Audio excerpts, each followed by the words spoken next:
ஒரு ஆணோ பெண்ணோ அது கணவன் மனைவி உறவில் வந்து ஆண் பெண் பாலியல் உறவில் வந்து உண்மையாக இருக்கிறது ரொம்ப முக்கியம்.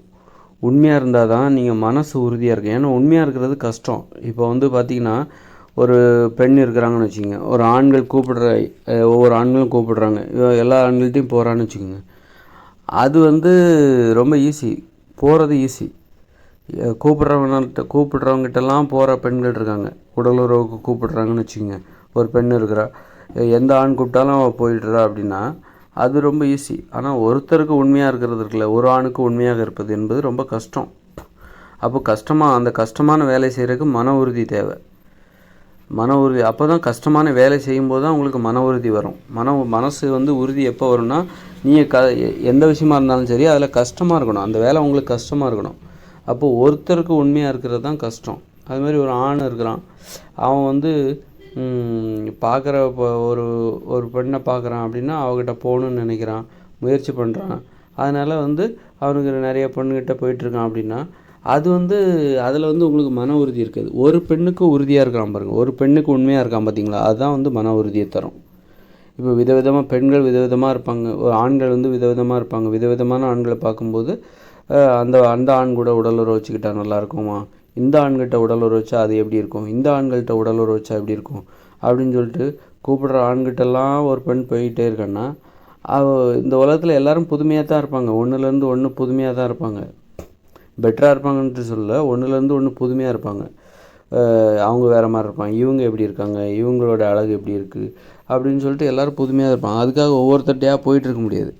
இது ஒரு அடிப்படை புரிதல் இருக்கணும். எல்லாருமே ஒன்றுலேருந்து ஒன்று புதுமையாக தான் இருப்பாங்க அப்படிங்கிற ஒரு அடிப்படையான ஒரு புரிதல் வந்து நம்மக்கிட்ட இருக்கணும். அது வந்து ஒருத்தர் போகிறதுங்கிறது அது வந்து ஒரு பெரிய விஷயம் கிடையாது, கஷ்டமான வேலை கிடையாது, அது ஈஸியான வேலை. ரொம்ப ஆர்வத்தை ஏற்படுத்தும், உங்களை அடிமைப்படுத்தும். ஆனால் ஒருத்தர்கிட்ட மட்டும் உண்மையாக இருக்க போகிறீங்க, அதுதான் கஷ்டம். ஏன்னா நீங்கள் பார்த்த அதே ஆளை தான் பார்க்க போகிறீங்க. ஒரே ஆளுக்கு ஒரு ஆளை மட்டும்தான். ஒரு பெண் வந்து ஒரு ஆணுக்கு உண்மையாக இருக்கான்னா அந்த ஒரு ஆணை தான் அவள் பார்க்க போகிறா. அப்படி இருக்கும்போது அவள் வந்து அவனுக்கு உண்மையாக இருக்கிறது ரொம்ப கஷ்டம். உண்மையாக இருக்கணும் அப்படிங்கிறதுக்காக உண்மையாக இருக்கிறா அப்படின்னா அதுதான் கஷ்டம். அப்போ தான் மனசு உறுதியடையும், மனசு உறுதியாகும். அப்போது அவங்ககிட்ட வந்து தினமும் புதுமையான ஆட்களை தேடணும். ஒரு பெண் வந்து ஒருத்தனுக்கு உண்மையாக இருக்கிறா அப்படின்னா அவன் வந்து ஒருத்தன் கிடையாது, அவனுக்குள்ளே நிறைய குணங்கள் இருக்கும், நிறைய புது புது ஆட்களை தேடணும். அவனுடைய கேரக்டர் ஒவ்வொரு நாளைக்கும் எப்படி மாறுது, அவன்கிட்டருந்து ஏதாவது புதுமையை தெரிஞ்சுக்கணும். புதுமையாக இருக்கான் அவன், அல்லது தன்னை வந்து அவங்ககிட்ட புதுமையாக காட்டணும். ஒருத்தங்கிட்ட வந்து தன்னை வந்து ஒரு பெண் வந்து அவங்ககிட்டருந்து புதுமையை தேடணும். ஒரு பெண் வந்து நேற்று எப்படி இருக்கான், இவனுடைய குணங்கள் எப்படி இருக்குது, இவங்ககிட்டருந்து நிறைய தெரிஞ்சுக்கலாம். இவன் இவ்வளோ தான் சொல்ல முடியாது, இவங்ககிட்டருந்து நிறைய கற்றுக்கலாம் அல்லது நிறைய தெரிஞ்சுக்கலாம். அல்லது வந்து பெண் வந்து தன்னை பற்றி தினம் தினம் புதுமையாக தனது காதலனுக்கோ கணவனுக்கோ தன்னை புரிய வைக்கணும். அந்த மாதிரி ஒரு நோக்கத்தில் தன்னை பற்றி ஒரு மனைவிங்கிறவ ஒருத்தி கிடையாது, அவளுக்குள்ளே நிறைய பேர் இருக்காங்க. அவளை வந்து தினம் நீ வந்து நேற்று பார்த்த மனைவி வேறு மாதிரி தெரிவா, இன்றைக்கி பார்க்குறதுக்கு வேறு மாதிரி தெரிவா, உருவத்துலேயும் தோற்றத்துலேயும் கற்றுக்கிட்டே போகலாம். அவகிட்டேருந்து ஒவ்வொரு நாளும் நீ கற்றுக்கிட்டே இருப்ப. அதுமாதிரி ஒரு பெண்ணும் ஆண்கிட்டேருந்து கற்றுக்கிட்டே இருப்பாங்க. இதுதான் புதுமை. ஒருத்தர் மாற்றி அவங்க கூப்பிடும்போது அவங்ககிட்ட போகிறது, இவ கூப்பிடும்போது இவங்ககிட்ட போகிறது, இது வந்து புதுமை கிடையாது. நீ ஒருத்தர்கிட்ட வந்து நீ புதுமை தேடணும். ஒருத்தருக்கு உண்மையாக இருந்து அவர்களிடத்தில் இருக்கிற அந்த பண்பு, அவர்களிடம் இருக்கிற அழகு, அதெல்லாம் புதுமையாக தேடணும். இப்போ நம்மளே பார்த்தீங்கன்னா, நீங்கள் வந்து ஒரு 10 வயசில் நாம் வேறு மாதிரி இருப்போம், அப்புறம் 12 வயசில் வேறு மாதிரி இருப்போம், 13 வயசில் வேறு மாதிரி இருப்போம், 13 வயசுலேயே ஒரு 3 மாதம் கழித்து வேறு மாதிரி இருப்போம், அடுத்த 3 மாதம் கழித்து வேறு மாதிரி இருப்போம். இப்படி நமது உருவமே மாறிக்கொண்டே வருகிறது. நாமளே வந்து ஒரே மாதிரியே இருக்கிறது இல்லை. அப்போ நாமளே ஒரு புதுமையாக இருக்கும்போது ஒருத்தரை விட்டுட்டு இன்னொருத்தரை தேடி போகிறது, அது வந்து புதுமை கிடையாது. அது வந்து மன உறுதியை தராது. அது வந்து ஒரு குழப்பமான ஒரு நடைமுறை தான், இன்னும் சரியான புரிதல் இல்லை என்பது தான். அதனால் ஒருத்தருக்கு உண்மையாக இருக்குது, ஒருத்தரிடத்தில் உள்ள அந்த புதுமைகளை தேடு. ஒருத்தருக்கு உண்மையாக இருந்து அவங்கக்கிட்ட புதிய புதுமைகளை தேட பழகிக்கணும். அதுதான் வந்து மன உறுதியை கொடுக்கும். மன உறுதி இருந்தால் மட்டும்தான் நீ சுறுசுறுப்பாக இருப்ப, சோர்வு இல்லாமல் இருப்ப, கடினமான வேலைகளை உன்னால் செய்ய முடியும். ஏன்னா மன உறுதி என்பது எல்லா காலத்துக்குமே தேவை.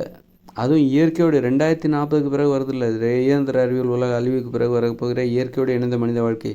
அங்கே வந்து மன உறுதி தேவை. அங்கே தான் மன உறுதி தேவை. இப்போ இருக்கிற உலகத்துக்கு மன உறுதி என்பது தேவை தான். ஆனால் அது வேறு மாதிரி. எப்படின்னு நான் சொல்கிறேன்.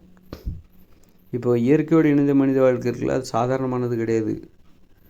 அங்கே என்ன மன உறுதி தேவை? அவங்க குடிசையில் வாழ்கிறாங்க, அங்கே என்ன மன உறுதி தேவைன்னு நீங்கள் கேட்கலாம். குடிசையில் வாழ்கிறதுக்கு தான் மன உறுதி தேவை. உங்களால் முடியுமா?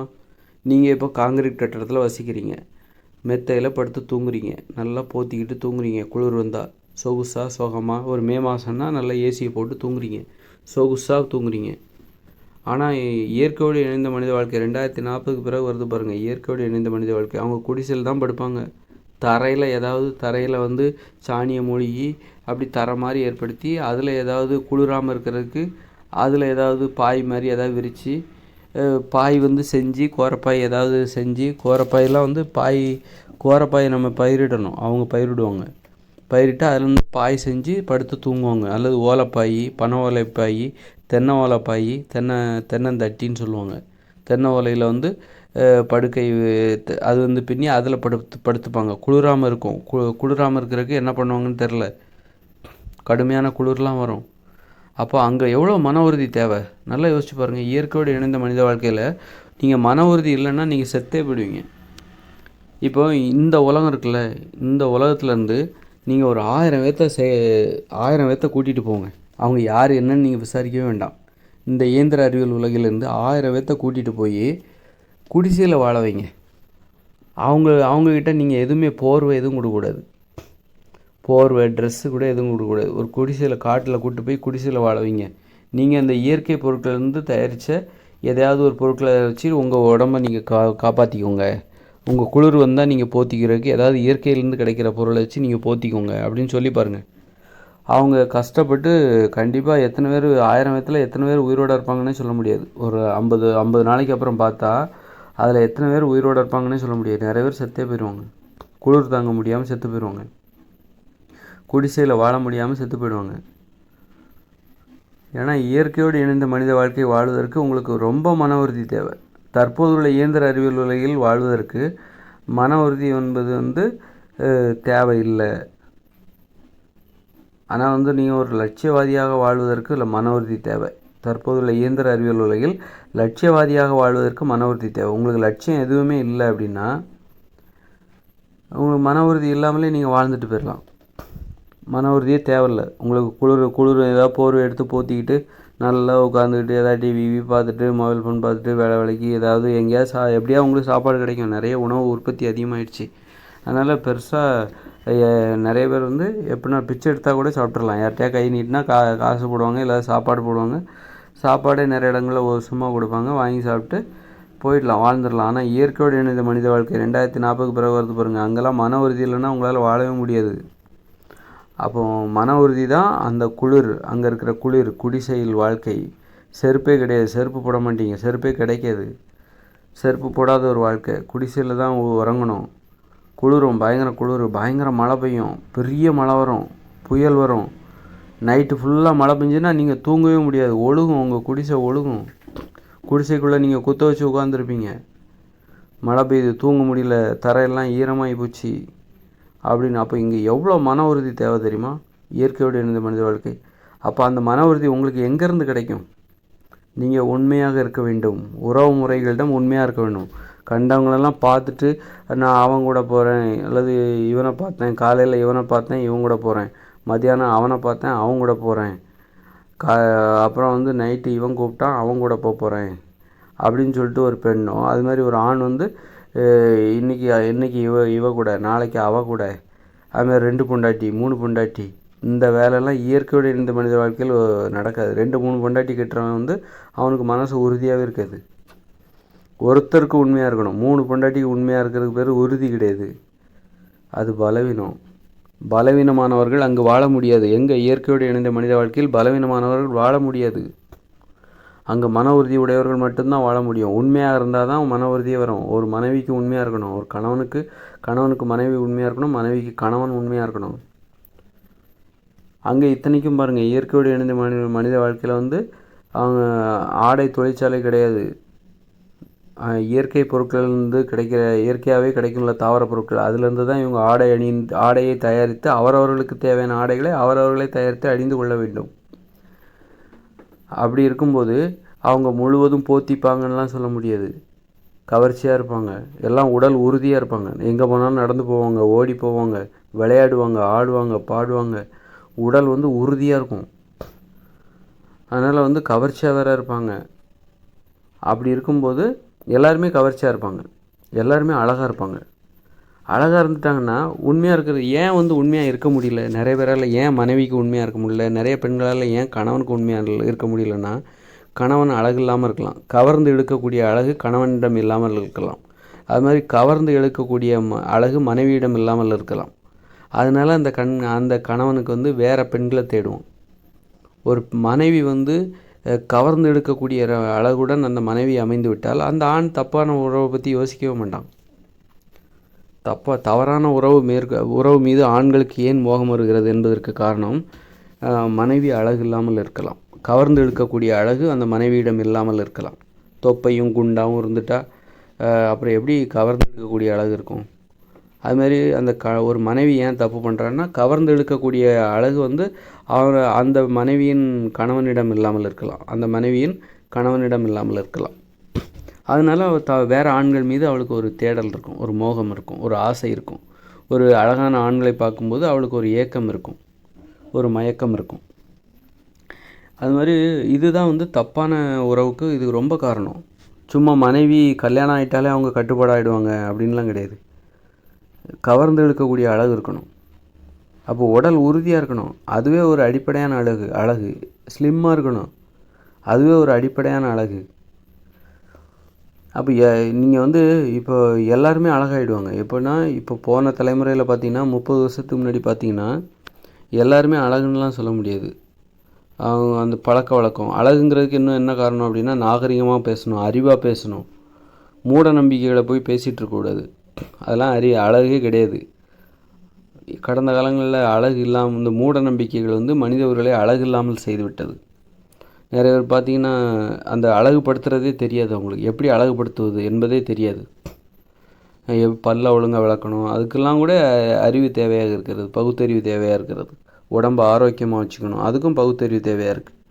கடவுள் நம்மளை காப்பாற்ற மாட்டார், கற்சிலைகள் நம்மளை காப்பாற்ற மாட்டாங்க. கற்சிலைகள் தான் கடவுள் நினச்சிட்டு அவங்க தான் நம்மளை காப்பாற்றுவாங்கன்னு நினைக்கிறாங்க. பார்த்தீங்க, அது மூட நம்பிக்கை.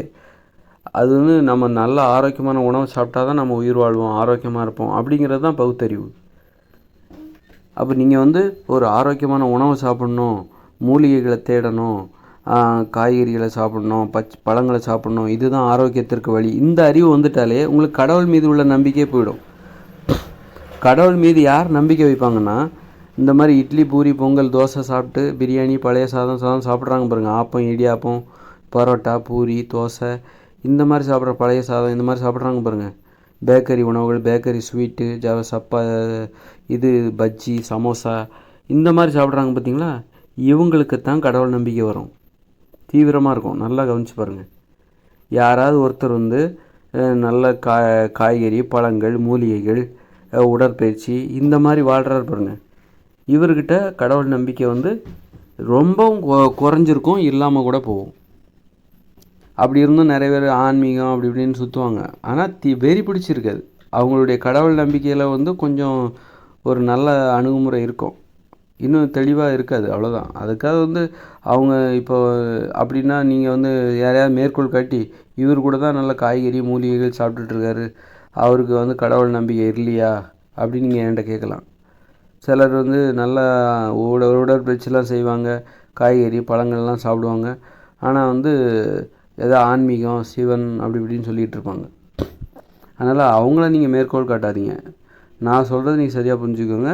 காய்கறி பழங்கள் இந்த மாதிரி இதெல்லாம் சாப்பிட்டா தான் உடம்பு ஆரோக்கியமாக இருக்கும், உடற்பயிற்சி பண்ணால் தான் ஆரோக்கியமாக இருக்கும் அப்படின்னு நம்புகிறாங்கல்ல, அவங்க எப்படி கடவுளை நம்புவாங்க? ஏன்னா கடவுளை நம்புகிறவங்க, இந்த கடவுளைன்னா கற்சிலைகளாக இருக்கிற அந்த கடவுளை எப்படி நம்புவாங்க? ஏன்னா கற்சிலைகளாக இருக்கிற அந்த கடவுளை நம்புனா அந்த கடவுள் நம்மளை காப்பாற்றுவாங்க, கற்சிலைகள் நம்மளை காப்பாற்றுவாங்கன்னு நினைக்கிறாங்கல்ல. அப்படி நினைக்கிறது ஒரு மூட நம்பிக்கைன்னு நம்ம சொல்கிறோம். அப்போ எது உண்மையானது அப்படின்னா, நீ நல்ல உணவுகளை சாப்பிட்டா உடற்பயிற்சி சொன்னால் நீ ஒழுங்காக இருப்ப, உயிரோடு இருப்ப, நல்லா ஆரோக்கியமாக இருப்ப அப்படிங்கிறதே இந்த மூட நம்பிக்கைக்கு எதிரானது தானே. அப்போ இந்த மக்கள் வந்து உண்மையான உணவுகளை சாப்பிட்டாலே, அதாவது நல்ல உணவுகளை சாப்பிட்டாலே அவங்களுக்கு பகுத்தறிவு வந்துடும், மூட நம்பிக்கைகள் வராது. ஏன்னா கடவுள் கற்சிலைகளாக இருக்கிற அந்த கடவுளை நம்புகிறவர்கள் எதை சாப்பிட்றாங்க? மாமிசத்தை சாப்பிட்றாங்க. இட்லி, பூரி, பொங்கல், தோசை அப்படின்னு சொல்லிட்டு மலிவான கேவலமான உணவுகளை சாப்பிட்றாங்க. அப்புறம் வந்து நம்மளை காப்பாற்றுறதுக்கு கடவுளை போய் வேண்டுறாங்க. கடவுளே நான் உனக்கு பலி கொடுத்துட்டேன், என்னை காப்பாற்று, என் குடும்பத்தை காப்பாற்று, எனக்கு இதெல்லாம் கொடு, அதெல்லாம் கொடுன்னு சொல்லிட்டு கடவுள்கிட்ட கேட்டுக்கிறாங்க. அப்போது ஒருத்தர் வந்து எனக்கு ஆரோக்கியத்தை கொடு, நோய் இல்லாத வாழ்க்கையை கொடுன்னு கடவுளை போய் கேட்டுக்கிட்டுருக்காங்க. இவன் சாப்பிட்றது என்னது? இட்லி, பூரி, பொங்கல், தோசை, மாமிசம். இவர் தப்பெல்லாம் பண்ணிடுவாராம். கடவுள் வந்து இவரை தண்டனையிலேருந்து காப்பாற்றணுமா. இப்போ இந்த இட்லி, பூரி, பொங்கல், தோசை, பிரியாணி, பழைய சாதம் இதெல்லாம் வந்து தப்பு, குற்றங்கள். குற்றத்தை இவர் செஞ்சுட்டு தண்டனையிலேருந்து கடவுள் வந்து இவரை தண்டனையிலேருந்து காப்பாற்றுவாராமா. எப்படி? அப்போது ஒரு ஆண்களோ பெண்களோ என்ன பண்ணுறாங்கன்னா, அவங்க வந்து நோய்களை தராத உணவுகளை சாப்பிட்றாங்கன்னு வச்சுக்கோங்க. நோய்களை தராத உணவுகளை சாப்பிட்றாங்க. பழங்கள், பச்சை காய்கறிகள், பச்சை கீரைகள், கிழங்குகள், வேக வைக்கப்பட்ட கிழங்குகள், பயறுகள், பருப்பு வகைகள், இந்த மாதிரி சாப்பிட்றாங்கன்னு வச்சுக்கோங்களேன். தயிர், மோர் இதெல்லாம் சாப்பிட்றாங்க. அப்படின்னா இப்படிப்பட்டவங்களுக்கு எப்படி கடவுள் நம்பிக்கை வரும்? அவங்களுக்கே தெரியும் ஏன் சாப்பிட்றாங்கன்னா, இதெல்லாம் சாப்பிட்டா தான் நோய் வராது அப்படின்னு தெரிஞ்சு தான் அதை சாப்பிட்றாங்க. அப்புறம் உடற்பயிற்சி செய்கிறாங்கன்னு வச்சுக்கோங்க. உடற்பயிற்சி செய்கிறாங்க, ஓடுறாங்க, நடைப்பயிற்சி செய்கிறாங்க, விளையாடணுன்னு ஆசைப்பட்றாங்க. இதெல்லாம் செய்கிறவங்க எப்படி அவங்களுக்கு கடவுள் நம்பிக்கை வரும்ன்றீங்க? ஏன்னா அவங்க வந்து இட்லி, பூரி, பொங்கல், தோசைலாம் சாப்பிடல, மாமிசம் சாப்பிடல, பழைய சாதம் சாப்பிடல. அதாவது பலவீனப்படுத்துகிற உணவுகளை அவர்கள் சாப்பிடவில்லை. ஆனால் அவர்கள் சாப்பிடுகிற உணவுகள் என்னவாக இருக்கிறது? இந்த காய்கறிகள், பச்சை காய்கறிகள், பழங்கள், இந்த இயற்கை உணவுகளாக இருக்கிறது. அப்படிப்பட்டவங்களுக்கு எப்படி கடவுள் நம்பிக்கை வரும்? கற்சிலைகளை போய் அவங்க எப்படி வணங்குவாங்க? அது கற்சிலைகளை போய் அவங்க கடவுளே என்ன காப்பாற்றுன்னு எப்படி சொல்லுவாங்க? ஏன்னா அவங்களுக்கு எப்படி காப்பாற்றிக்கணும்னு தெரியும், நோய் இல்லாமல் எப்படி வாழணும்னு இப்போ இவங்களுக்கு தெரியும். அதனால தான் உடற்பயிற்சி செய்கிறாங்க, இயற்கை உணவுகளை சாப்பிட்றாங்க. அப்படி இருக்கிறவங்க அதுவே பகுத்தறிவாயிடுச்சே. அப்போவே உங்களுக்கு மூட நம்பிக்கை இருக்காதே. நீங்கள் கடவுள் கற்சிலைகளை போய் கடவுள்னு நினச்சிக்கிட்டு கடவுளை காப்பாற்றுன்னு சொல்ல மாட்டீங்களே. அப்போது இதெல்லாம் பகுத்தறிவு உணவுகள். பகுத்தறிவோடு வாழ்வதற்கு உங்களுக்கு பகுத்தறிவு சார்ந்த உணவுகள் தேவை. நான் சொல்கிறது வந்து பகுத்தறிவை தரக்கூடிய உணவுகள், மூட நம்பிக்கை ஒழிக்கக்கூடிய உணவுகள். இட்லி, பூரி, பொங்கல், தோசைலாம் மூட நம்பிக்கை உணவுகள். இது உங்களை முட்டாள்களாக்குகிற உணவுகள். நீங்கள் வந்து பகுத்தறிவா, கடவுள் மறுப்பு கொள்கையை பேசுகிறீங்களா? இட்லி, பூரி, பொங்கல், தோசையை சாப்பிட்டுட்ருக்கீங்களா? அப்படின்னா நீங்களும் மூட நம்பிக்கை தான். நீங்கள் உடனே பகுத்தறிவாதிகள் நினச்சிக்காதீங்க. இட்லி, பூரி, பொங்கல், தோசை, சப்பாத்தி, பரோட்டா இந்த மாதிரி சாப்பிட்றீங்களா? ஸ்வீட்டு இந்த மாதிரி சாப்பிட்றீங்களா? சமோசா, பஜ்ஜி இதெல்லாம் சாப்பிட்றீங்களா? கண்டிப்பாக உங்கள்கிட்ட பகுத்தறிவு இல்லை. கடவுள் இல்லை, கடவுள் இல்லவே இல்லை அப்படின்னு சொன்னால் மட்டும் நீங்கள் பகுத்தறிவுவாதி கிடையாது. அதாவது மூட நம்பிக்கைங்கிறது வெறும் கடவுள் நம்பிக்கையில் மட்டும் கிடையாது. உணவில் எது உணவு, எது நல்ல உணவு, நோய்களை தருகிற உணவுகளை சாப்பிட்றதும் மூட நம்பிக்கை தான். அந்த நம்பிக்கை தான் கடவுளில் மூட நம்பிக்கை இருக்குல்ல, கடவுள் மூட நம்பிக்கைக்கு அதுதான் காரணம், உணவு தான் காரணம். அதனால் உணவில் பகுத்தறிவு உணவுகளை சாப்பிடுங்க. அப்போ தெரியும் பகுத்தறிவோடு வாழ்கிறது எவ்வளோ கஷ்டம், பகுத்தறிவை பெறுவது எவ்வளோ கஷ்டம் அப்படின்ட்டு. ஒரு உணவுகளில் பகுத்தறிவு சார்ந்த உணவுகள், அறிவுபூர்வமான உணவுகளை சாப்பிடுங்க. மூட நம்பிக்கை உணவுகளை சாப்பிடாதீங்க. நோய் தான் மூட நம்பிக்கை. நோய்களுக்கு காரணமே மூட நம்பிக்கை தான், கண்மூடித்தனமான நம்பிக்கை. அதுதான் வந்து நோய்களுக்கு காரணம். அதனால் இந்த இட்லி, பூரி, பொங்கல், தோசைலாம் நோய் உணவுகள், இது மூட நம்பிக்கை உணவுகள். அதனால் எல்லா பகுத்தறிவு சார்ந்த நடைமுறைகள் எதெல்லாம் இருக்குது, நிறைய விஷயங்கள் இருக்குது. வெறும் கடவுள் மட்டும் பகுத்தறிவு சார்ந்ததில்லை. கடவுள் சிந்தையை வெறும் வந்து பகவத்கீதையை விமர்சிப்பதோ, குரானை விமர்சிப்பதோ, பைபிளை விமர்சிப்பதோ உடனே வந்து பகுத்தறிவாதி நீங்கள் நினச்சிக்காதீங்க. உடனே நீங்கள் வந்து அதெல்லாம் விமர்சிச்சிட்டா இந்த கடவுள் நம்பிக்கையை விமர்சிச்சிட்டாக்கா நீங்கள் பகுத்தறிவாயிடுவீங்களா? ஆகிட மாட்டீங்க. கொஞ்சம் நுழைஞ்சிருக்கீங்க, அவ்வளோதான். பகுத்தறிவுங்கிறது இன்னும் எவ்வளோ இருக்குது. நீங்கள் ஒரு 10% பிடிச்சிக்கிட்டு அதுதான் பகுத்தறிவுன்றீங்க. இன்னும் நிறைய இருக்குது. உணவுகள் பகுத்தறிவு. இயற்கை உணவு சாப்பிட்ணும், அது எவ்வளோ பெரிய விஷயம் பாருங்கள். அது ஒரு மிகப்பெரிய பங்கு இருக்குது. அப்புறம் தொழில் எப்படி செய்யணும், 6 மணி நேரம் செய்யணும். 6 மணி நேரம் தான் தொழில் செய்யணும், மீதி நேரம் விளையாடணும். தினமும் விளையாடுறதுக்கு ஏதாவது நீங்கள் போராடி இருக்கீங்களா? விளையாட்டு மைதானங்கள் கொடுங்க, எங்களுக்கு வேலை செய்கிற நேரத்தை கொடுங்க. அப்புறம் வீட்டில் அவங்கவுங்க வேலை செய்யணும், இதுவும் பகுத்தறிவு தான். அப்புறம் உண்மையான கடவுள் யாருன்னு சொல்லணும். நீங்கள் எதெல்லாம் இல்லாமல் நீங்கள் உயிர் வாழ முடியாதோ அதெல்லாம் கடவுள். பெற்றோர்கள் இல்லைன்னா உயிர் வாழ முடியாது, அப்போ அவங்கெல்லாம் கடவுள். உறவுமுறை அண்ணன் தம்பி மாமா, அண்ணன் தம்பிலாம் கிடையாது, முதல்ல எல்லாருமே கடவுள் தான். மனித உதவுவர்கள் அனைவரும் கடவுள், எல்லோருமே மனித உயிர்கள் அனைவருமே கடவுள் தான். இதில் யார் பெரிய கடவுள், யார் சின்ன கடவுள், யார் குழந்தை கடவுள்? பெண்கள் பெரிய கடவுள், ஆண்கள் குழந்தை கடவுள். பெண்களின் பார்வையில் ஆண்கள் குழந்தை கடவுள், ஆண்களின் பார்வையில் பெண்கள் பெரிய கடவுள். இயற்கை விதிமுறைப்படி நான் சொல்கிறேன். தற்போதுள்ள இயந்திர அறிவியல் உலகில் ஆண்கள் தான் கடவுள், பெண்கள் குழந்தை கடவுள்கள் ஆண்களின் பார்வைக்கு. நான் சொல்கிற இயற்கை விதிமுறைப்படி பெண்கள் தான் கடவுள், பெரிய கடவுள். ஆண்கள் பெண்களின் பார்வையில் ஆண்கள் குழந்தை கடவுள். சிறிய கடவுள் யார்? பெரிய கடவுள், பெரிய கடவுள் யாருன்னு சொல்லிட்டேன். சிறிய கடவுள் யார்? சிறிய கடவுள் என்பது பெண்களில் ஒரு குழந்தை பிறக்கும்போது, பெண் குழந்தை பிறக்கும்போது அவளுக்கு 120 வயசு. வருஷங்கள் செல்ல செல்ல ஒவ்வொரு வருஷம் கூட அவளோட வயசு குறைஞ்சிக்கிட்டே வரணும். அப்படின்னா பெண்களில் யார் பெரியவர்கள் யார் சிறியவர்கள்னு நீங்களே முடிவு பண்ணிக்கோங்க. அப்போ யார் சிறியவங்களோ பெண்களில் அவங்க தான் சிறிய கடவுள், பெரியவர்கள் பெரிய கடவுள். அது மாதிரி ஆண்களுடைய வயசு 1 வயசுன்னு அவன் பிறக்கும்போது 1 வயசு, வருடங்கள் செல்ல செல்ல 2, 3 வயசு 4 வயசுன்னு கூட்டிகிட்டே போகும். அப்போ வயசு குறைவானவங்க சின்ன கடவுள், வயசு அதிகமானவங்க பெரிய கடவுள் அப்படின்னு நீங்கள் முடிவு பண்ணிக்கோங்க. ஆனால் இப்போ வயசை ஒப்பிட்டு ஆண்களையும் பெண்களையும் இப்போ யார் பெரியவர்னு முடிவு பண்ணாதீங்க. பெண் என்றாலே பெரியவர், ஆண் என்றாலே குழந்தைகள் என்று பொருள். பெண்களின் பார்வைக்கு ஆண் என்றாலே குழந்தைகள், ஆண்கள் என்றாலே குழந்தைகள், ஆண்களின் பார்வைக்கு பெண்கள் என்றாலே பெரியவர்கள். அங்கே வயசு ஒப்பிடுறது ஆண்களுக்குள்ளே தான் வயசு ஒப்பிடணும். ஆண்களுக்குள்ளே யார் பெரியவர் சிறியவர் என்பதற்காக தான் வயசை ஒப்பிட்டு பார்க்கணும். யாரோட வயசு அதிகமாக இருக்கோ அவங்க பெரியவங்க, யாரோட வயசு குறைவாக இருக்கோ அவங்க சின்னவங்க. பெண்களுக்குள்ளே யார் பெரியவங்க யார் சின்னவங்கன்னு கண்டுபிடிக்கிறதுக்கு அவங்களோட வயசை கணக்கிட்டு யார் வயசு அதிகமாக இருக்கோ அவங்க பெரியவங்க, யார் வயசு குறைவாக இருக்கோ அவங்க சின்னவங்கன்னு. அப்போ பெரியவர்கள் வயசு அதிகமானவங்க பெரிய கடவுள், வயசு குறைவானவங்க சின்ன கடவுள் அப்படின்னு முடிவு பண்ணணும். இது இயற்கை விதிமுறைப்படி. பெண் பிறக்கும்போது அவளுடைய வயசு 120, வருடங்கள் செல்ல செல்ல குறைஞ்சிக்கிட்டே வரும். அதன் அடிப்படையில் பெண்களில் யார் பெரியவர்கள் சிறியவர்கள் என்பதை முடிவு செய்து கொள்ளுங்கள். அப்புறம் அம்மாங்கிறது யார் அப்படின்னா, இப்போ ஒரு குழந்தைய பெற்றெடுக்கிறா, பெண் குழந்தைய ஒருத்தி பெற்றெடுக்கிறா, ஒரு பெண் பெற்றெடுக்கிறா அப்படின்னா இதில் யார் அம்மா? யாருடைய வயசு அதிகமாக இருக்கோ அவங்க தான் அம்மா. யாருடைய வயசு கம்மியாக இருக்குது?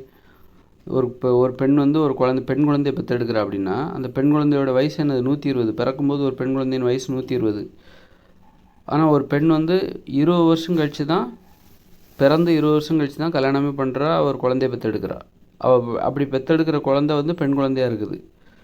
ஒரு பெண் குழந்தை பிறந்ததுன்னா அவளோட வயசு 120ன்னு சொன்னோம். அப்போ இந்த பிறந்து 20 வருஷம் கழித்து ஒருத்தி கல்யாணம் பண்ணால் பாருங்கள், அவளோட வயசு 100 வயசு. 20 வருஷம் கழித்து தான் பண்ணுறா. அப்போ அவள் சின்ன கடவுள்.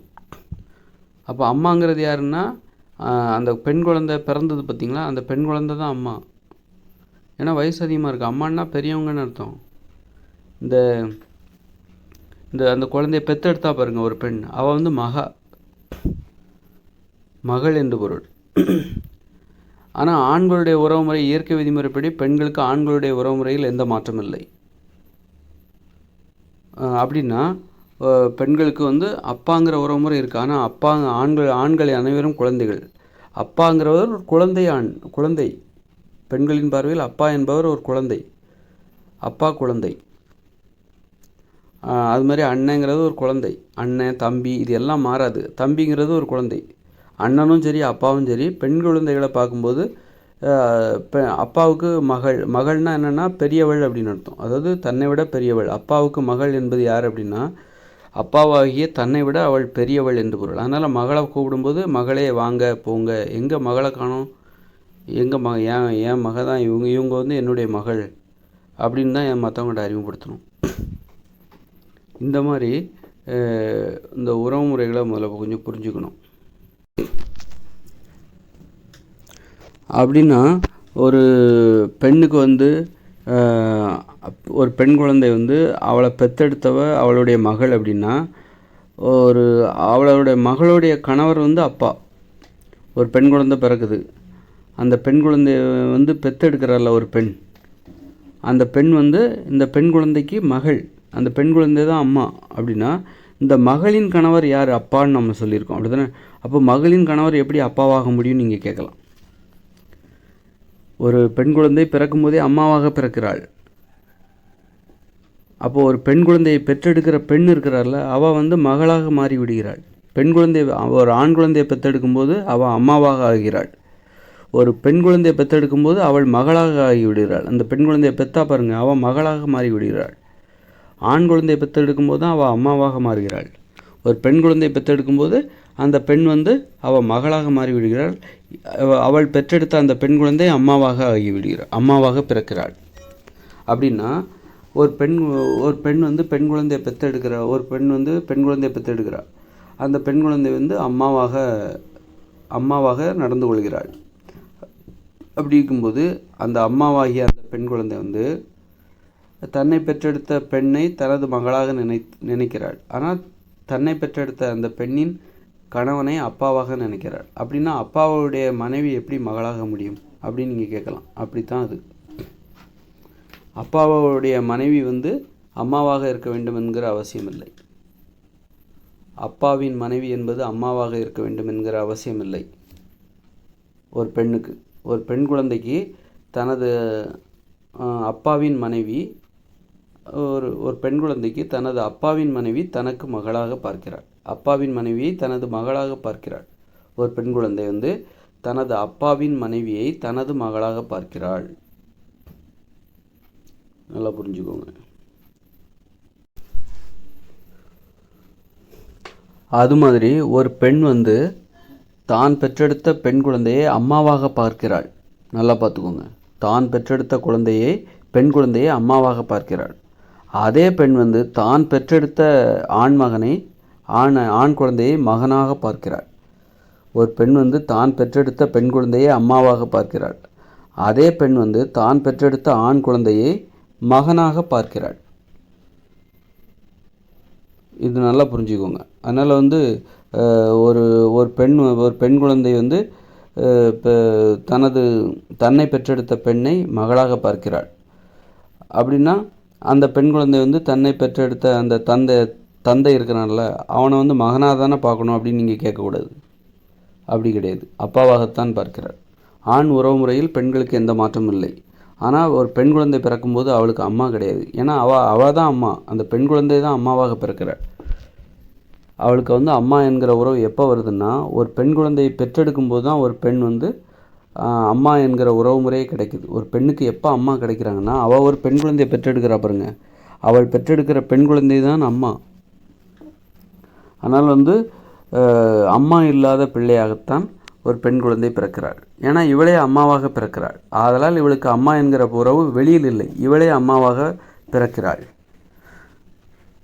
நல்லா நான் சொல்கிறத வந்து நல்லா கொஞ்சம் புரிஞ்சுக்கோங்க. நான் வந்து தெளிவாக சொல்லாமல் இருக்கலாம். ஒரு விதிமுறை விளக்கும்போது கொஞ்சம் சிரமம் இருக்க தான் செய்யும். அதனால் வந்து நான் என்ன சொல்கிறேன் அப்படிங்கிறத நீங்கள் கொஞ்சம் பொறுமையாக புரிஞ்சுக்கிட்டால் போதும். பெரிய விஷயத்தெல்லாம் பெருசாக இப்போ கஷ்டமான விஷயத்தெல்லாம் நான் சொல்லலை, எளிதான விஷயந்தான். இப்போ நான் சொன்னது வந்து இயற்கை விதிமுறை. அதை வந்து இந்த இயந்திர அறிவியல் உலகில் போட்டு குழப்பிக்காதீங்க. அது வந்து 2040 பிறகு இந்த இயந்திர அறிவியல் உலகம் செயலிழந்த பிறகு வரப்போகிற இயற்கையோடு இணைந்த மனித வாழ்க்கையில் தான் இந்த இயற்கை விதிமுறை நடைமுறைக்கு வரும்.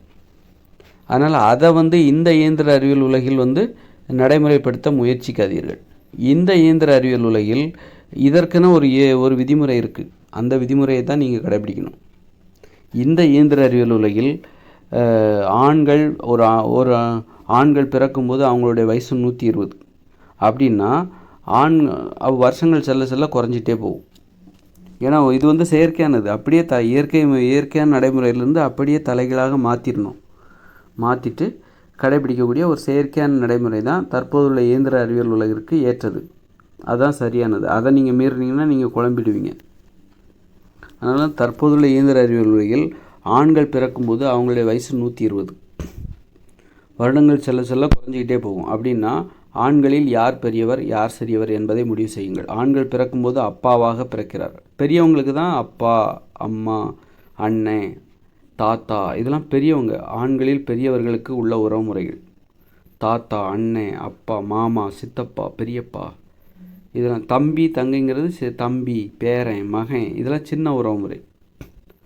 அதனால் இப்போ ஒரு ஆண் பிறக்கிறான் அப்படின்னா, அவன் பிறக்கும்போது அவனுடைய வயசு 120னா அவன் வந்து பெரியவன் என்பதால், வயதில் பெரியவன் என்பதால் அவன் வந்து அப்பாவாக பிறக்கிறான். அப்பாங்கிற உறவுமுறை தான் இருக்கிறதுலே பெரிய உறவுமுறை. தாத்தாவோட அப்பா தான் பெரிய உறவுமுறை. ஏன்னா அப்பாவுக்கு தான் மதிப்பு, தாத்தாவோட அப்பாவுக்கு தான் மதிப்பு. அது மாதிரி பாட்டியை விட அம்மாங்கிற உறவுமுறை தான் பெரிய உறவுமுறை. ஏன்னா பாட்டியை விட அம்மாவுக்கு தான் மதிப்பு ஜாஸ்தி. அதனால் வந்து ஒரு ஆண் குழந்தை பிறக்கும்போது அவன் அப்பாவாக பிறக்கிறான். அந்த ஆண் குழந்தையை பெற்றான் பாருங்க ஒருத்தன், அவன் மகனாக மாறிவிடுகிறான்.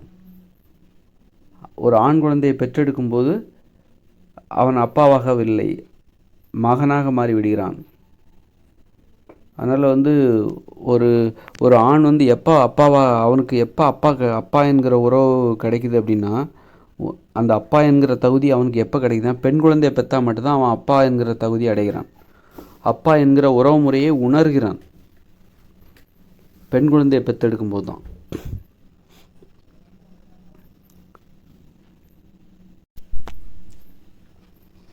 இந்த விதிமுறை வந்து தற்போதுள்ள இயந்திர அறிவியல் உலகில் நல்லா கவனிச்சுக்கோங்க.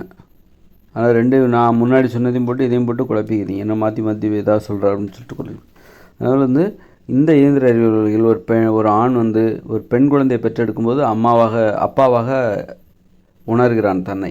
ஒரு ஆண் குழந்தையை பெற்றெடுக்கும்போது தன்னை வந்து மகனாக உணர்கிறான்.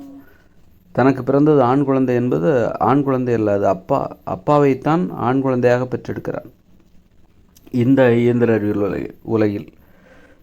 இந்த இயந்திர அறிவியல் உலகில் ஒரு ஆண் பிறக்கும்போது அவனுடைய வயசு 120 வருடங்கள் செல்ல செல்ல குறைஞ்சிக்கிட்டே போகும். அப்படின்னா ஆண்களில் யார் பெரியவர்கள் யார் சிறியவர்கள் என்பதை முடிவு செய்து கொள்ளுங்கள். நீங்கள் இதை நான் பேசி இப்போ நான் சொல்லிகிட்டு இருக்கேன், இதை நீங்கள் கேட்டுக்கிட்டு இருக்கிற நீங்கள் ஒரு ஆண் குழந்தையாக இருந்தால் உங்களுடைய வயசு என்ன, நீங்கள் ஒரு ஆணாக இருந்தால் உங்களுடைய வயசு என்னங்கிறதையும் நீங்கள் முடிவு பண்ணிக்கோங்க. அப்போ உங்களுக்கு உங்கள் வீட்டில் யார் பெரியவங்க சிறியவங்கிறதையும் நீங்கள் முடிவு பண்ணிக்கோங்க. இது இயந்திர அறிவியல் உலக விதிமுறை. இந்த விதிமுறையை தெரிஞ்சிக்காமல் நம்ம வாழ்ந்துட்டுருக்குறோம். அதனால தான் இவ்வளோ சண்டைகள். உறவு முறையில் வந்து யார் பெரியவங்களை சின்னவங்கன்னு சொல்லிட்டோம், சின்னவங்களை பெரியவங்கன்னு சொல்லிட்டோம். அதனால் ஏற்பட்ட குழப்பம், அவமானம், குழப்பம், சண்டை, சச்சரவு. அதனால தான் நோய்கள் வந்தது. நோய்கள் வந்து நமது குழப்பங்களுக்கான ஒரு பரிசு, குழப்பங்களுக்கான தண்டனை. குழப்பங்களால் ஏற்பட்ட விளைவுகள் தான் இந்த உறவு முறையில் ஒரு குழப்பம். இதை சரியாக புரிஞ்சிக்காமல் இங்கே ஒரு குழப்பம் நீடிக்கும். அதனால் ஏற்பட்ட பிரச்சனைகள்னால தான், சண்டைகள் சச்சரவுகள்னால தான் இங்கே இவ்வளோ நோய்கள் வந்தது. ஆண் குழந்தை பிறக்கும்போது அவன் வந்து 120 வயசு, அவனை வந்து பெரியவராக பார்க்கணும். அவனை போட்டு அடித்து அம்மாங்கிறவர் என்ன பண்ணுறா, அம்மாங்கிற உறவு தற்போதுள்ள இயந்திர அறிவியல் உலகில் பெண்கள் அனைவரும் ஆண்களின் பார்வையில் குழந்தைகள். அம்மாங்கிறவரும் குழந்தை தான் தற்போதுள்ள இயந்திர அறிவியல் உலகில். இது செயற்கையான உறவுமுறை. நான் ஏற்கனவே சொன்னது இயற்கையான விதிமுறை. பெண்கள் பெரியவங்கன்னு சொன்னால அது வந்து இயற்கை விதிமுறை. தற்போதுள்ள இயந்திர அறிவியல் உலகில் பெண்கள் அனைவரும் குழந்தைகள் ஆண்களின் பார்வையில். அப்போ அம்மாங்கிற அந்த உறவுமுறையில் மாற்றம் இல்லை. ஆண் குழந்தைக்கு தற்போதுள்ள இயந்திர அறிவியல் உலகில் உறவுமுறையில் மாற்றம் இல்லை. அந்த பெண்கள் வந்து அம்மா, அக்கா, தங்கச்சி, இந்த உறவுமுறையில் மாற்றம் இல்லை. ஆனால் இந்த பெண்கள் அனைவரும் குழந்தைகள் ஆண்களின் பார்வையில். அக்காவாக இருந்தாலும் சரி, பாட்டியாக இருந்தாலும் சரி, அம்மாவாக இருந்தாலும் சரி, பூட்டியாக இருந்தாலும் சரி, தங்கச்சியாக இருந்தாலும் சரி, அத்தையாக இருந்தாலும் சரி, சித்தியாக இருந்தாலும் சரி, பெரியம்மாவாக இருந்தாலும் சரி, யாராக இருந்தாலும் சரி, பெண்களில் யாராக இருந்தாலும் அவர்கள் அனைவருமே ஆண்களின் பார்வையில் குழந்தைகள் தான். அதனால் வந்து பெண்கள் வந்து என்ன, அம்மாவை எப்படின்னு, அம்மா இங்கே வாட்டி எங்கிட்டி போனேன் அப்படின்னு தான் கூடுவோம். அப்படி தான் கூப்பிட்ருக்கணும். அது மாதிரி ஒரு ஆண் குழந்தை வந்து அக்காவை இங்கே வாடி, அக்கா எங்கடி போனேன், இந்த மாதிரி தான் கூப்பிடணும். அக்கா, தங்கச்சி எல்லாத்தையும் வாடி போடின்னு தான் கூப்பிடணும். சித்தி, அத்தை, பெரியம்மா எல்லாத்தையும் வாடி போடின்னு தான் கூப்பிடணும். இதுதான் வந்து சரியான அணுகுமுறை. இது இல்லாமல் இதை தப்புன்னு சொல்லி நம்ம வந்து வேறு ஒன்று வந்து நம்ம அவங்களுக்கு சொல்லி கொடுத்தோம்ல, அதனால் ஏற்பட்ட குழப்பம், கோபம், அதெல்லாம் தான் இங்கே உள்ள சண்டைகளுக்கு காரணம், நோய்களுக்கு காரணம், போர்களுக்கே இதான் காரணம். அந்த உறவு முறையில் ஏற்பட்ட ஒரு குழப்பம்தான் போர்கள் நடைபெற்றதுக்கே காரணம். எவ்வளோ அழிவு பாருங்கள். அந்த உறவுமுறையை சரியாக புரிஞ்சுக்கணும். ஏன் இவ்வளோ அழிவு ஏற்பட்டது, ஏன் இவ்வளோ சாவு, ஏன் இவ்வளோ நோய்கள், ஏன் இவ்வளோ தண்டனை.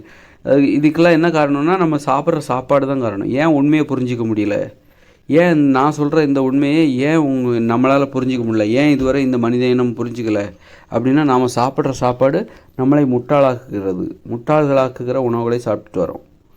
இட்லி, பூரி, பொங்கல், தோசை, ஆப்பம், இடியாப்பம், சப்பாத்தி, பிரியாணி, பரோட்டா, பழைய சாதம், பஜ்ஜி, சமோசா, பேக்கரி, ஸ்வீட்ஸு, அல்வா, பூந்தி, லட்டு, இதெல்லாம் நம்மளை ஐஸ்கிரீம், இதெல்லாம் நம்மளை முட்டாளாக்குகிற உணவுகள். அதனால தான் இந்த மாதிரி உணவை சாப்பிட்டனால தான் அதுக்கு நாம் கொடுத்த விலை தான் கோடிக்கணக்கான மனித உயிர்கள் பலியாக போர்களில் எத்தனை பேர் செத்தாங்க? பல கோடிக்கணக்கான பேர் செத்தாங்க. எப்போ? 2ஆம் உலகப் போரை சொல்லலை, இது நாள் வரை நடந்த போர்கள், கடந்த காலங்களில் மன்னர்கள்லாம் சண்டை போட்ட எல்லாத்தையும் கூட்டி கழித்து பார்த்தா பல கோடி பேர் செத்துருக்காங்க. போர்னால் மட்டுமே, சண்டைனால், அப்புறம் குற்றங்கள்னால பல கோடி பேர் செத்துருக்காங்க, நோய்கள்னால் பல கோடி பேர் செத்துருக்காங்க. இவ்வளோ பல கோடி உயிரிழப்புகளுக்கு எது காரணம்னா குழப்பங்கள் தான் காரணம். உறவு முறையை சரியாக புரிஞ்சிக்கல. இப்போ பெரியவங்களை பார்த்து நம்ம ஒரு சின்னவங்க போய் டேய் வாடா அப்படின்னு சொன்னால் அவங்க அடிப்பாங்களா மாட்டாங்களா? பெரிய வயசில் ஒருத்தவங்க பெரியவங்க இருக்காங்க, அவங்கள போய் டேய் இவங்க வாடா அப்படின்னு சொன்னால் வயசில் பெரியவங்க இருக்காங்க, அவங்கள போய் வாடி போடினா அடிப்பாங்களா மாட்டாங்களா? கொலையை கூட பண்ணி போட்டுருவாங்க. அவங்க ரொம்ப கோபமாக இருந்தால் கொலை கூட பண்ணுவாங்க. அதுதான் இங்கே நடந்தது. ஆண்கள் பிறக்கும்போது பெரியவர்களாக பிறக்கிறார்கள். இயந்திர அறிவியல் உலகில் வயசு 120, வருஷங்கள் செல்ல செல்ல குறைஞ்சிக்கிட்டே இருக்கும். அப்படிப்பட்ட ஆண்களை போயிட்டு அம்மா என்ன பண்ணுறாங்க? அம்மாங்கிறவ ஆண்களின் பார்வையில் குழந்தைகள், ஒரு பெண்களின் பார்வையில் ஆண்கள் அனைவரும் பெரியவர்களாக தெரிய வேண்டும். அப்படிப்பட்ட ஆண்களை பெற்றவங்க என்ன பண்ணுறாங்க? பெற்றவங்க 2 பேரும் இந்த ஆண் குழந்தைகிட்ட பணிவாக நடந்துக்கணும். ஆனால் என்ன பண்ணுறாங்க? பெற்றவங்க இந்த ஆண் குழந்தைகளை அடித்து வளர்க்குறாங்க, அவமானப்படுத்தி வளர்க்குறாங்க, திட்டி வளர்க்குறாங்க, சூடு போடுறாங்க. அப்போ அவங்க கோவமா வராதா? இப்படி தான் உலகம் முழுக்க ஆண் குழந்தைகளை அடித்து வளர்க்குறாங்க, பெண் குழந்தைகளையும் அடித்து தான் வளர்க்குறாங்க. அப்போது ஆண் குழந்தைகள் அனைவரும் பெரியவர்கள் அடித்தா அவங்களுக்கு கோவமா வராதா? பெரியவங்களை சின்னவங்களும் குழந்தைங்களும் அடித்தா கோபம் வருமா வராதா? வரும்ல. அதுதான் அந்த கோபம்தான் இந்த போர்களுக்கு காரணம், இந்த வன்முறை காரணம், வன்முறைக்கு நோய்களுக்கு காரணம், சாவு. இவ்வளோ பல கோடி பேர் செத்து போனதுக்கு அதான் காரணம். பெரியவங்க சின்னவங்களை பெரியவங்களா நினைக்கிறது, பெரியவங்களை சின்னவங்களா நினைக்கிறது. அதுமாதிரி பெண்களில் யார் பெரியவங்க? பெண்களில் அது கரெக்டான ஒரு வழி வந்துடுச்சு. பெண்களில் யார் பெரியவங்க அப்படின்னாக்கா, இந்த இயந்திர அறிவியல் உலகில் யார் பெரியவங்க அப்படின்னா, பெண்கள் பிறக்கும்போதே அவங்களுடைய வயசை 1ன்னு தான் கணக்கிடணும். அப்படின்னா வருடங்கள் செல்ல 2, 3ன்னு கூட்டிகிட்டே போகும். அப்படின்னா பெண்களில் வயசு யார் அதிகமாக இருக்கோ அவங்க தான் பெரியவங்க, வயசு யார் குறைவாக இருக்கோ அவங்க தான் சின்னவங்க. அப்போ பெண்களில் யார் பெரியவங்க சின்னவங்கிறத கண்டுபிடிச்சிடலாம். இது ஒரு செயற்கையான நடைமுறை தான். இந்த இயந்திர அறிவியல் உலகில் இதுதான் கடைபிடிக்கப்பட வேண்டும். இயற்கையோடு இணைந்த மனித வாழ்க்கையில் தான் பெண்கள் பிறக்கும்போது 120 வயசு, வருஷங்கள் செல்ல குறைஞ்சிட்டே வரும். ஆண்கள் பிறக்கும்போது 1 வயசு, வருஷங்கள் செல்ல கூட்டிகிட்டே போகும். இந்த நடைமுறை இது இயற்கை நடைமுறை. இந்த நடைமுறை தற்போதுள்ள இயந்திர அறிவியல் உலகில் முற்றிலும் அப்படியே மாறுபடுகிறது. இந்த மாறுபட்ட அணுகுமுறையை நம்ம கண்டுபிடிக்காமல் ஆண்களுக்கும் பெண்களுக்கும் ஒரே மாதிரி வயசை கணக்கிடுறது, 2 பேத்துக்கும் 1லேருந்து ஆரம்பிக்கும். அப்புறம் ஆண்களை குழந்தைகள் நினச்சிக்கிட்டு அவங்கள அடிக்கிறது, திட்டுறது, அவமானப்படுத்துறது. அப்போ அவனுக்கு கோபம் வருமா வராதா? பெரியவங்களில் அவங்களாம் பெரியவங்க தானே. அப்போ அவங்கள அவமானப்படுத்தி வளர்த்தா அந்த பெற்றவங்க மேலே கோபம் வருமா வராதா? அந்த உலகத்தின் மீது கோபம் வருமா வராதா? அப்போ ஒரு பழி உணர்ச்சி வருமா இல்லையா? ஏன்னா நான் பெரியவனாகி உங்களையெல்லாம் என்ன பண்ணுகிறேன் பாரு, அழித்து காட்டுகிறேன் அப்படிங்கிற அந்த உணர்வு, அதுதான் இந்த மாதிரி இந்த உலகம் அழிவை நோக்கி போகிறது காரணம். அந்த போர்கள் நடைபெற்றதில் நிறைய பேர் செத்தாங்களா? பல கோடி பேர் செத்தாங்களா இல்லையா? அப்புறம் நோய்களாலும் குற்றங்களாலையும் பல கோடி பேர் செத்தாங்களா இல்லையா? அது அந்த ஆண்களின் கோபம்தான் காரணம், ஆண்களின் பழி உணர்ச்சி தான் காரணம். இந்த இயந்திர அறிவியல் உலகமே ஆண்களின் பழி உணர்ச்சியால் உருவானது.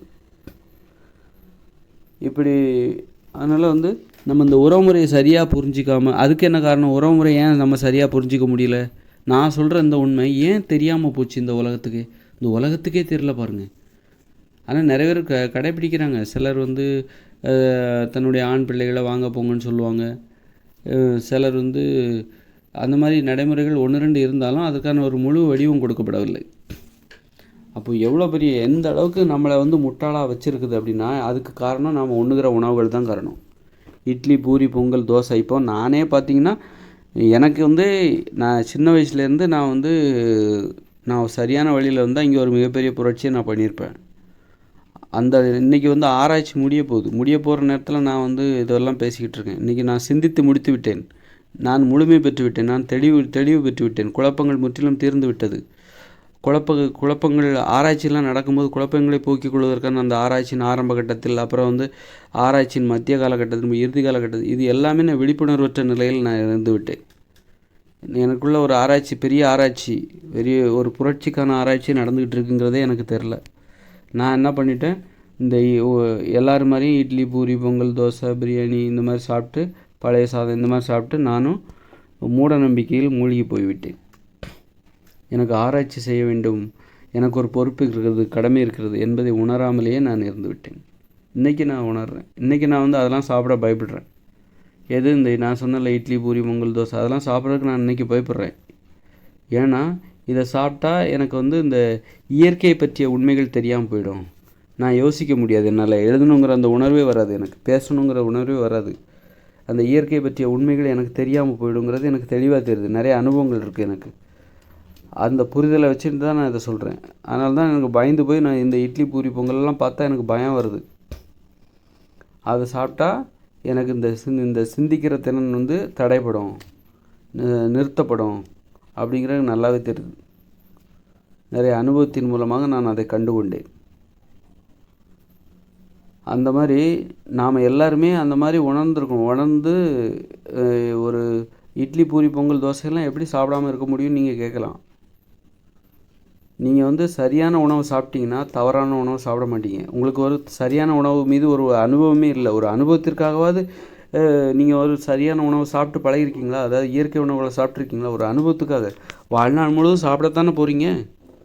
ஒரு அனுபவத்துக்காக ஒரு 10 நாளைக்கு காய்கறிகள், பழங்களையாக சாப்பிடுவோம், சமைச்ச உணவுகளை சாப்பிடக்கூடாது, உப்பு போட்டு சமைச்ச உணவுகளை சாப்பிடக்கூடாது அப்படின்னு சொல்லிட்டு ஒரு அனுபவத்திற்காவது ஏதாவது பரிசோதனை பண்ணி பார்த்துருக்கீங்களா? இல்லை.